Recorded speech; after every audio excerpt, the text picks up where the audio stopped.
I just want to do a quick video. CSS SDX 12 with XBL. This was, of course, made in China, but of course it had Dan Wiggins. Of course, if it's his approval, because it's an authorized XBL product, which means it has a split gap. They just used a big top plate.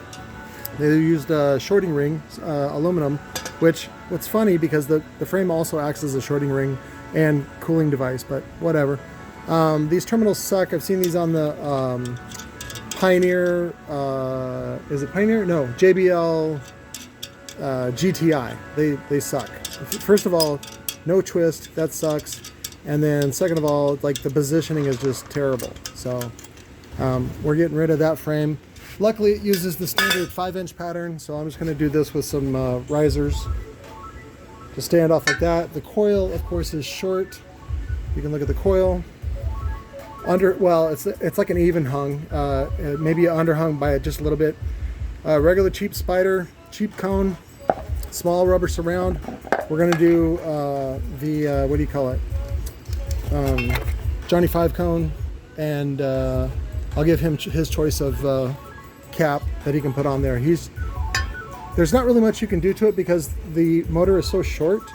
So like on some of these XBL motors, like the old Tumult, and the Maelstrom, and then of course a couple of different versions, version 1, 2, 3 of the Brahma have a taller, like triple stack or even a thick double stack, and you can do a little bit longer coil. And what that does is it gets rid of the XBL, and you end up getting a lot more BL product, right? Because any any BL bending technology, like LMS from TC Sounds, and then XBL from Dan Wiggins, which is a Dyer audio. There's a huge compromise in BL product, overall force. You go, well, yeah, but it's linear. That's the thing though, is you lose all your attack, you lose all your horsepower. So to me, I don't like those because you end up needing a larger, it affects the VAS, you need a larger enclosure. And then the other problem is that doesn't sound as tight or punchy. So, and I know there's that, that's video of Scotty Johnson back when he was either sponsored by a Dyer or just sported a Dyer, using them to break his van door. Good job. But you should really see the BL product when you use an overhung coil on those motherfuckers. So that's what I want to do. But I just wanted to give you a shout out to this. Typically CSS is found in Canada, distribution there. You can also, or you used to be able to find it on DIY cables with Kevin.